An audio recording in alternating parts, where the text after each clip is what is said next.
وہ جنازہ تدفین کے بعد سب سے پہلا ایصال ثواب کیا ہے؟ میرے آقا علیہ السلام فرماتے ہیں فَصَوَّيْتُمْ عَلَيْهِ التُّرَابَ، جب تم مٹی ڈال دو فَلْيَقُمْ أَحَدُكُمْ عَلَى رَأْسِ قَبْرِهِ، اے زندہ لوگو تم میں سے ایک بندہ قبر کے سرانے کھڑا ہو جائے۔ کھڑا ہو کے کیا کرے؟ قبر والے کو آواز دے۔ آواز کیسے دے؟ یا کے ساتھ، آگے اس کا نام لے، اور نام لے کے پھر اس کی ساتھ امی کا نام لے۔ ویسے تو ہوتا ہے نا زید بن خالد، لیکن وہاں کہنا ہے زید بن زینب، زید بن عائشہ، یا فلان ابن فلانتا، اے فلان فلان عورت کے بیٹے۔ تو ہمارے آقا علیہ السلام فرماتے ہیں یسمع ولا یجیب، سن لے گا لیکن جواب نہیں دے گا۔ پھر دوبارہ کہو یا فلان ابن فلانتا، اے فلان فلان عورت کے بیٹے، فرمایا انہو یستوی جالسا، اب وہ قبر میں سیدھا ہو کے بیٹھ جائے گا۔ فرمایا پھر بلا اس کو یا فلان ابن فلانتا، اے فلان فلان عورت کے بیٹے۔ ہمارے آقا علیہ السلام فرماتے ہیں اب وہ آگے سے بولے گا۔ کیسے؟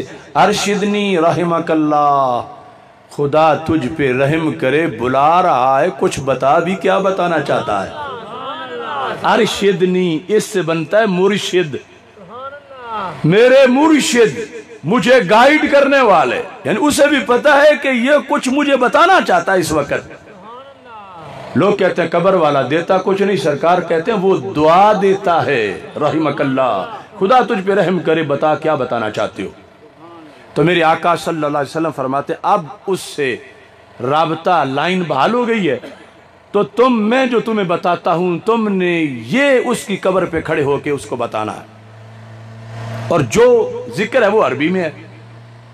اب بندہ پنجابی ہے، عربی جانتا نہیں، سرکار فرماتے ہیں اس کو کہو اب میں تجربے کے طور پر وہ لفظ بولتا ہوں، تو آپ جو عربی نہیں جانتے آپ کو پتہ نہیں چلے گا کہ میں تمہیں کیا کہہ رہا ہوں، کہ اٹھو پانی پی لو، اٹھو کھانا کھا لو، لیٹ جاؤ۔ لیکن اللہ تمہاری عمر لمبی کرے، جب لمحہ وصال آئے گا، اگر کسی کو رب توفیق دے اور وہ تمہاری قبر پہ کھڑا ہو کے اس طرح 3 آوازیں دے کے پھر وہ بات کرے، تو سرکار فرماتے ہیں جیسے باہر والا بولے گا ایسے اندر والا بھی بولنا شروع کر دے گا۔ فرمایا اسے یہ کہو اذکر ما خرجت علیہ من الدنیا شہادت لا الہ الا اللہ وان محمد الرسول اللہ صلی اللہ علیہ وسلم۔ اے قبر والے یاد کر اس عقیدے کو جو تو نے آخری سانس تک بچا کے رکھا تھا، چونکہ ویلیو تب ہے جب آخری سانس تک بچ کے رہے، اگر 2 منٹ پہلے بھی لٹ گیا تو لٹ گیا۔ ما خرجت علیہ من الدنیا، جس عقیدے کے ہمراہ تو دنیا سے نکلا ہے، کیا؟ شہادت اللہ الہ الا اللہ، تو نے زندگی بھر کہا کہ صرف اللہ خدا ہے، صرف وہی معبود ہے، اسے وحدہ لا شریک مانا، وَأَنَّ مُحَمَّدَ الرَّسُولُ اللَّهِ صلی اللہ علیہ وسلم، تو نے آخری سانس تک حضرت محمد مصطفیٰ صلی اللہ علیہ وسلم کو آخری نبی مانا۔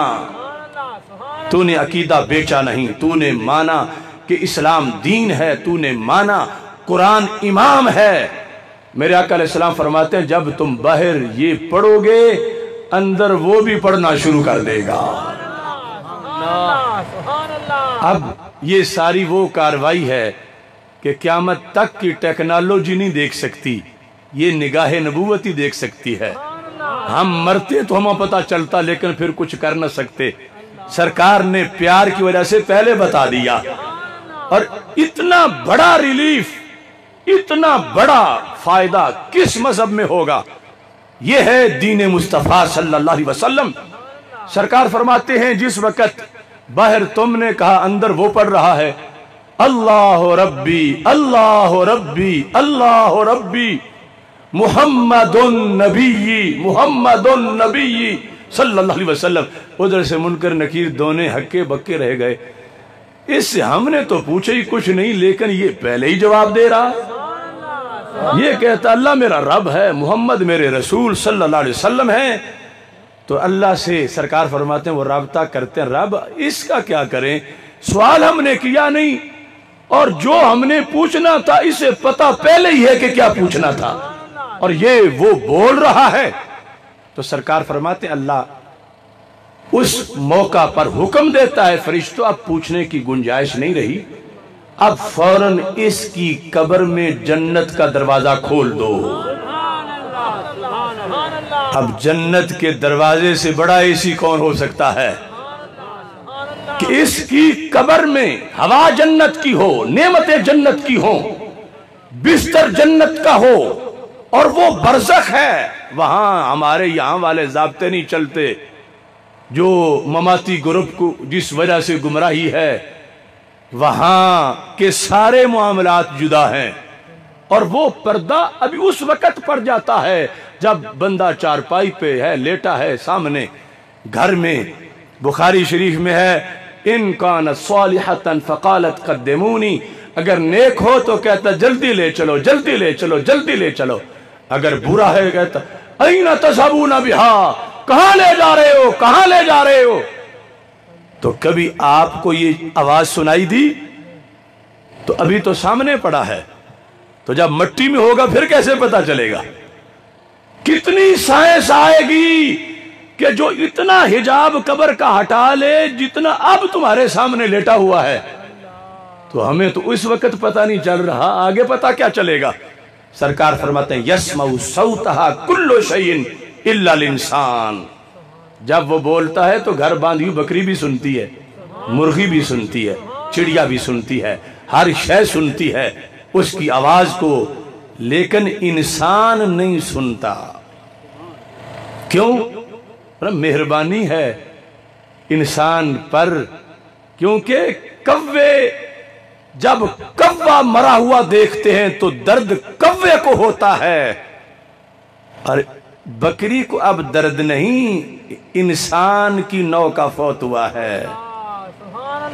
یسمع صوتہا کل شیء الا الانسان ولو سمعہ لصائق، فرمایا اللہ کی قدرت ہے، ورنہ اب میں کہوں کہ میں آدھے لوگوں کو سناؤں، آدھے لوگوں نہ سنیں میری بات، تو یہ میرے اختیار میں نہیں، سنیں گے تو سارے سنیں گے، نہیں سنیں گے تو سارے نہیں سنیں گے، لیکن اللہ کی قدرت ہے کہ باقی ہر شے سنے اس کی آواز کو، انسان نہیں سن سکتا۔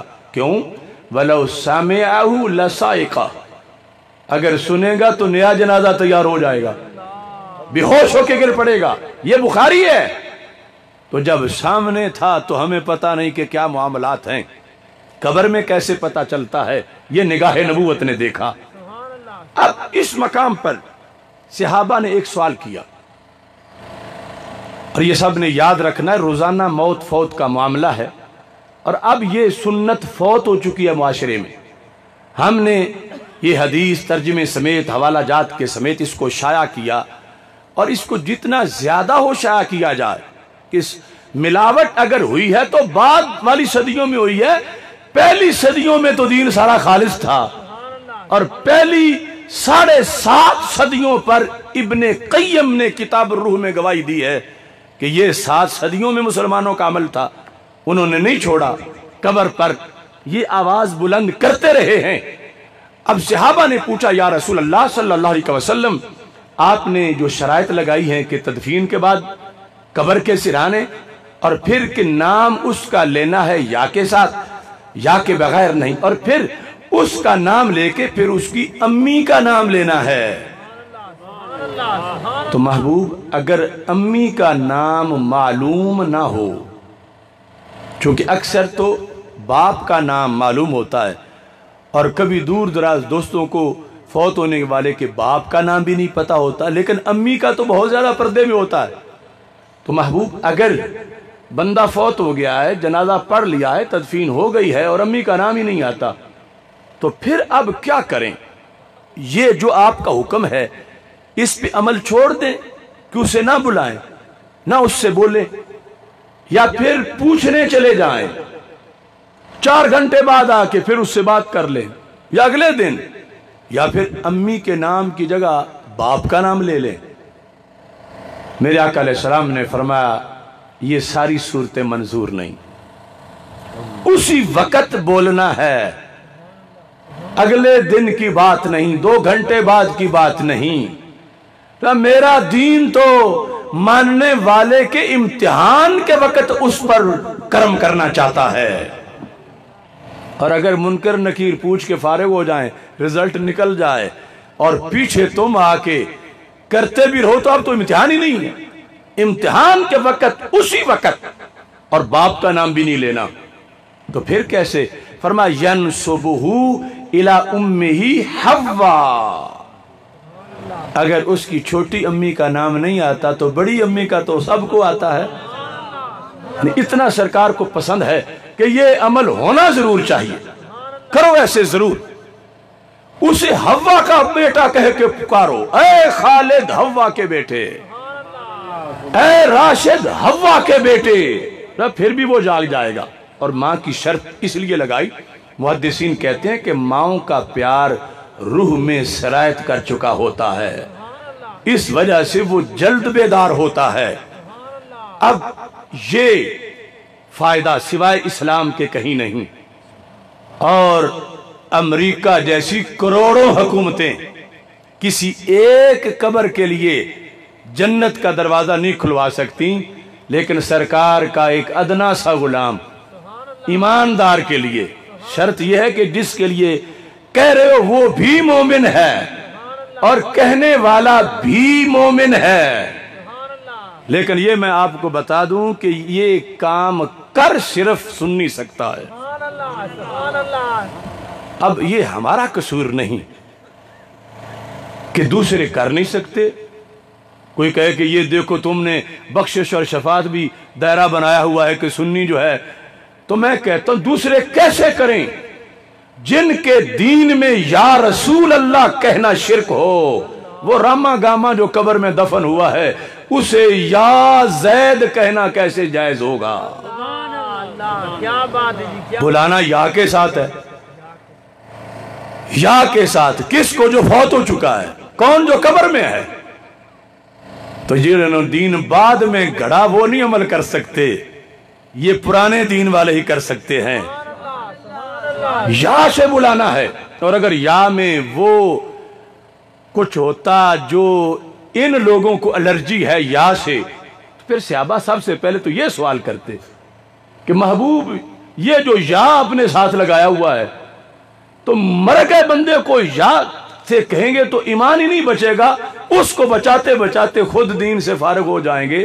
یہ آپ نے کیوں حکم دیا کہ اسے یا سے بلایا جائے؟ اگر کوئی ایسی توحید صحابہ نے پڑھی ہوتی تو ضرور سوال کرتے، اگلا جو کر لیا تھا۔ لیکن صحابہ نے ایسا سوال نہیں کیا، چونکہ صاحب شریعت خود بتا رہے ہیں کہ یہ بت نہیں کہ جس کو یا کہو گے تو کافر ہو جاؤ گے۔ بت پڑھ نہیں سکتا، یہ تو باہر کھڑے سے زیادہ پڑھا ہوا ہے، کیونکہ بندہ ہے میاں والی کا، عربی پڑھنے گیا ہی نہیں۔ سرکار فرماتے ہیں دین ہے قیامت تک اور ساری دنیا کا۔ او میاں والی والو، جب کوئی فوت ہو تو قبر پہ کھڑے ہو کے 3 بار بلا کے پھر کہو اذکر ما خرجت علیہ من الدنیا، اور جسے کہہ رہے ہیں وہ راما گاما ہے، اس کو پتہ ہی نہیں دنیا میں۔ تو سرکار فرماتے ہیں جیسے بہر والا بولے گا، اب وہ پڑ گیا ہے اندر، عربی میں بولے گا، وہ سمجھے گا کہ مجھے بہر والا کیا کہہ رہا ہے۔ لیکن عمل تب کر سکے گا کہ جب اس کا عقیدہ بھی اہل سنت ہے اور تمہارا عقیدہ بھی اہل سنت ہے۔ تو کہاں گی وہ سوچ کے یہ لیٹی مورتی ہے؟ وہ تو تجھ سے زیادہ پڑا ہوا ہے۔ دنیا میں عربی بولنے کے لیے بہت محنت کرنی پڑتی ہے، تب عربی آتی ہے، اور قبر میں ہر مومن عربی بولنا شروع کر دیتا ہے۔ اس بنیاد پر یعنی یہ اذان اور اس سے منسلک اس طرح کی یہ ساری حقیقتیں دین متین میں موجود ہیں۔ اللہ تعالی ہم سب کا حامی و ناصر ہو۔ وآخر دعوایا ان الحمد للہ رب العالمین۔